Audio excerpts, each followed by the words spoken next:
সর্বপ্রথমে মহান ঈশ্বরকে ধন্যবাদ দিই এবং সকলকে আরেকটি বার প্রভু যিশু নামেতে শুভেচ্ছা জানাই সকলকে। জয় যিশু।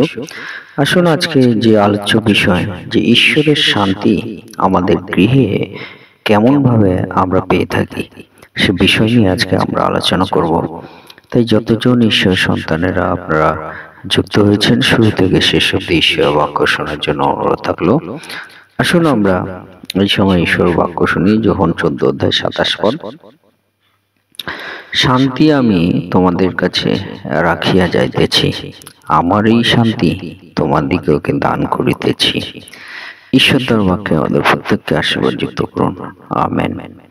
স্বর্গের পিতা, শান্তিময় ঈশ্বর, তোমার মহানামে ধন্যবাদ করি প্রভু। প্রত্যেক দিনের মতো আজকে এই নতুন দিন দিয়েছ এবং আজকে এই রবিবার তোমার চরণ তলে, এই পবিত্র দিনে তোমার চরণ তলে আমাদের জীবনকে সমর্পিত করি পিতা।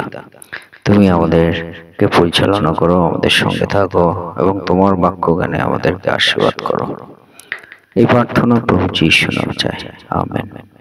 আজকে আমরা যদি দেখি যে প্রথম বিষয় যে ঈশ্বর আমাদের গৃহে কেমনভাবে আশীর্বাদ করেন, তাহলে শুরুতে যদি দেখি আমাদের এই গৃহে পিতা ঈশ্বর কিন্তু আমাদেরকে একটি বিষয় বলেন যে তিনি শান্তি আমাদের গৃহে রাখছেন এবং তারই শান্তি আমাদেরকে দান করছেন। আর এই যে আমাদের গৃহ, যে গৃহে আমরা থাকি, সেই গৃহে ঈশ্বরের শান্তি আমরা কিন্তু পাই যখন আমরা এই বাক্য আমরা উচ্চারণ করি এবং আমরা মনে করি এবং আমরা মুখে মুখে পাঠ করি যে ঈশ্বরের শান্তি তিনি আমাদেরকে দান করেছেন এবং তারই শান্তি আমাদের জীবনে তিনি দান করেছেন। আর এর মধ্য দিয়ে পিতা ঈশ্বর তিনি আমাদের গৃহে তার শান্তি যেমন তিনি দান করেছেন এবং সেইভাবে তিনি আমাদের সঙ্গে তার সহভাগিতা প্রদান করেছেন, তার উপস্থিতি আমাদের জীবনে প্রদান করেছেন। কারণ ঈশ্বরের শান্তি তিনি যেমন আমাদের গৃহের জন্য তিনি রাখছেন এবং সেই সঙ্গে সঙ্গে তিনি নিজেকেও আমাদের গৃহের সঙ্গে তিনি সহভাগিতা করছেন। হালেলুয়া। কারণ তারই শান্তি আমাদের গৃহে যখন তিনি দান করছেন, তিনিও সেই দান করার মধ্য দিয়ে তার সহভাগিতা আমাদের জীবনে, আমাদের গৃহে তিনি প্রদান করছেন। তাই গৃহে পিতা ঈশ্বর কিভাবে তিনি আশীর্বাদ করে, এইভাবে তিনি আশীর্বাদ করে যে প্রভু যিশু তিনি সহভাগিতার মধ্য দিয়ে, তার উপস্থিতির মধ্য দিয়ে তিনি আমাদের গৃহে আশীর্বাদ প্রদান করেন। সেই বিষয় কিন্তু আমরা বাক্যের মধ্যে দেখতে পারি। এবং আমাদের যে রান্নাঘর, যে রান্নাঘরে আমাদের সমস্ত কিছু খাদ্যের এবং পানীয়ের যোগানের ব্যবস্থা আছে, আর সেই রান্নাঘরে আমাদের খাদ্যের জন্য বিভিন্ন বিষয়গুলো আমাদের দরকার আছে। চাল ডাল থেকে আটা ময়দা যা কিছু, আমাদের সবজি থেকে সমস্ত কিছু, আমাদের মাছ মাংস মশলা যা কিছু আমাদের কিচেনে বা আমাদের রান্নাঘরে আমরা কিন্তু ব্যবহার করি। আর এই জন্য কিন্তু আমাদের ঈশ্বর কাছ থেকে প্রদান করার, ঈশ্বর তার সেই দয়া আমাদের সেই রান্নাঘরেও প্রয়োজন আছে। আর সেই দিকভাবে পিতা ঈশ্বর তিনি আমাদেরকে বলেন এই রান্নাঘর পরিপূর্ণতার জন্য পিতা ঈশ্বর তিনি আমাদেরকে একটি বাক্য বিষয় বলেন, ফিলিপিও 4 অধ্যায় 19 পদ।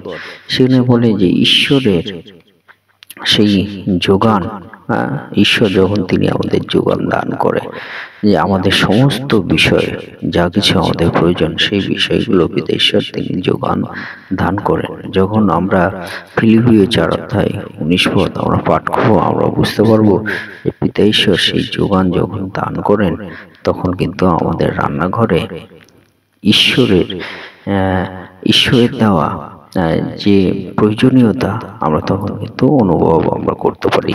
তাই ফিলিপিও 4 অধ্যায় 19 পদে এই বিষয় বলে যে ঈশ্বর তিনি আমাদের প্রয়োজনীয় সকল তিনি জুগিয়ে দেন। হালেলুয়া।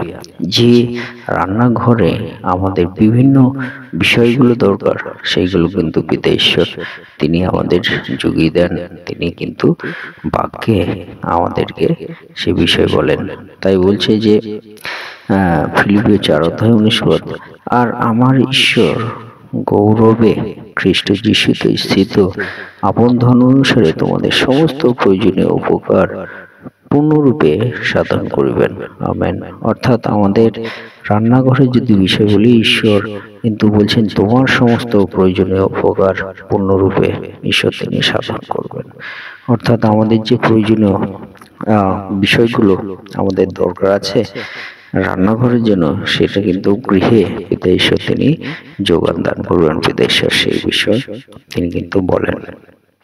এবং আমাদের যে শোয়ার ঘর, সেই শোয়ার ঘরে ঈশ্বরের কি আশীর্বাদ আছে যদি আমরা দেখি, সেই শোয়ার ঘর সেখানে পিতা ঈশ্বর তিনি আমরা যখন ঘুমাই, আমরা যখন শুই, তখন কি হয় যে ঈশ্বর সেই মধ্য দিয়ে কিন্তু আমাদেরকে আশীর্বাদ প্রদান করেন। যদি আমরা ঈশ্বরের বাক্য আমরা দেখি, সেই বাক্যের মধ্য দিয়ে শোয়ার ঘরে পিতা ঈশ্বর কিন্তু তিনি আমাদেরকে দয়া প্রদান করেন। তাই বলছে যখন আমরা শোয়ার ঘরে আমরা স্মরণ করি, গীতসংহিতা 4:8 বলে, আমি শান্তিতে শয়ন করিব, নিদ্রাও যাইব, কেননা হে সদাপ্রভু তুমি একাকী আমাকে নির্ভয়ে বাস করিতে দিতেছ। আমেন। অর্থাৎ আমাদের যে শোয়ার ঘর, আর সেই শোয়ার ঘরে পিতা ঈশ্বর তিনি আমাদেরকে বলেন আমাদের শান্তিতেই তিনি সেই ঘুম, শয়ন, নিদ্রা যা কিছুই আমরা বলি না কিন্তু পিতা ঈশ্বর কিন্তু সমস্ত কিছু তিনি দান করে থাকবেন। কারণ পিতা ঈশ্বরের মধ্য দিয়ে আমাদের এই শোয়ার ঘরের মধ্য দিয়ে কিন্তু বিশ্রাম প্রদান করেন। সেই বাক্যে পিতা ঈশ্বর সেই বিষয় বলেন এবং সেই সঙ্গে সঙ্গে আমাদেরকে রক্ষা করেন। পিতা ঈশ্বর বাক্যেই মধ্য দিয়ে আমাদের বলেন, যখন আমরা স্মরণ করি পিতা ঈশ্বর আমাদের যেমন তিনি বিশ্রাম প্রদান করেন এবং সেই সঙ্গে সঙ্গে আমাদেরকে তিনি রক্ষা করেন। হালেলুয়া। তাই গৃহের মধ্যে ঈশ্বরের আশীর্বাদ পিতা ঈশ্বর কিন্তু আমাদের বাক্যের মধ্যে দিয়ে তিনি কিন্তু প্রতিজ্ঞাবদ্ধ, তিনি আমাদেরকে দয়া করে চলেছেন। এবং আমাদের বাচ্চাদের যে গৃহ, সেই গৃহ কিন্তু পিতা ঈশ্বর তিনি আমাদেরকে দয়া করে থাকেন। বাচ্চাদের গৃহ যদি আমরা দেখি, সেই বাচ্চাদের যে গৃহ সেটা কিন্তু আশীর্বাদ হিসাবে পিতা ঈশ্বর তিনি দয়া করে থাকেন। কিভাবে তিনি আশীর্বাদ করছেন যদি আমরা দেখি, গীতসংহিতা 127 সেখানে আমরা 3 পদে যদি আমরা দেখি, দেখো সন্তানেরা সদাপ্রভু দত্ত অধিকার, গর্বের ফল তাহার দত্ত পুরস্কার। আমেন। অর্থাৎ সন্তানেরা হলো কিন্তু ঈশ্বরের আশীর্বাদ। আপনার জীবনে যে সন্তান, সেই সন্তান ঈশ্বরের আশীর্বাদ। আর সেই ঈশ্বরের আশীর্বাদ কিন্তু পিতা ঈশ্বর কিন্তু তিনি আমাদের গৃহে প্রদান করেছেন। হালেলুয়া। সেই বিষয় কিন্তু পিতা ঈশ্বর তিনি আমাদের আশীর্বাদ হিসেবে প্রদান করেছেন আমাদের জীবনে, সেই বিষয় কিন্তু পিতা ঈশ্বর বলেন। এবং আমাদের যে দরজা, গৃহের যে দরজা, সেই দরজা আমাদেরকে পিতা ঈশ্বর কিন্তু সেই দরজার মধ্যে দিয়েও একটা স্বাগত আমাদের জানান। যে গৃহের দরজা, সেই গৃহের দরজা কিভাবে আমাদের জীবনে একটা ঈশ্বরের স্বাগত, সে বিষয় আমরা কিভাবে আমরা বুঝতে পারবো যদি আমরা দেখি যিহোশূয় তার 24:5 যিহোশূয় 24:15 সেইখানে যদি আমরা দেখি, যদি সদাপ্রভুর সেবা করা তোমাদের মন্দবোধ হয়, তবে যাহার সেবা করবে তাহাকে অর্ধ মনোনীত করো। নদীর ওপারস্থ তোমাদের পিতৃপুরুষদের সেবিত দেবগণ হয় হোক, কিংবা যাহাদের দেশে তোমরা বাস করিতেছ সেই ইহমরীয়দের দেবগণ হয় হোক, কিন্তু আমি ও আমার পরিজন আমরা সদাপ্রভুর সেবা করিব। আমেন। আমেন। অর্থাৎ সেই আমি এবং আমার পরিবার সদা প্রভুর সেবা করিব। আর এই মধ্য দিয়ে পিতা ঈশ্বর তিনি আমাদের বলেন যে আমাদের জীবনের যে দরজা, সেই দরজার যে রাস্তা, সেই রাস্তা কিন্তু আমরা মনে রাখতে হবে যে আমাদের গৃহে আমরা যখন সদা প্রভুর সেবা করি, আর সে মধ্য দিয়ে পিতা ঈশ্বর তিনি আমাদেরকে স্বাগত জানাই আমাদের জীবনে।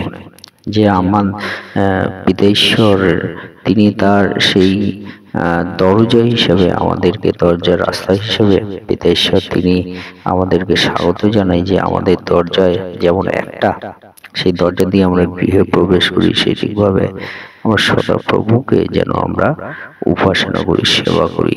আর সেই মধ্যে দিয়ে পিতা ঈশ্বর তিনি কিন্তু দরজা বলতে আমাদের স্বাগত জানাতে চান, আমাদের জীবনে তার রক্ষা প্রদান করতে চান। তাই এইভাবে কিন্তু গৃহে পিতা ঈশ্বর তিনি আমাদের আশীর্বাদ করেন, সে বিষয় কিন্তু গৃহের মধ্য দিয়ে পিতা ঈশ্বর তিনি আমাদের বলতে চান। হালেলুয়া। তাই আসুন আমরা সে পিতা ঈশ্বর তার চরণ তলে আমাদের জীবনকে সমর্পিত করি, তাকে আমরা ডাকি। আর তাকে আমরা কিভাবে ডাকতে পারি? আমাদের প্রভু যিশু নামে। তাই আসুন আমাদের সমস্ত মন প্রাণ তার চরণ তলে সমর্পিত করি। ঈশ্বর বাক্যে আমাদের প্রত্যেককে আশীর্বাদ করুন। আমেন। জয় যিশু।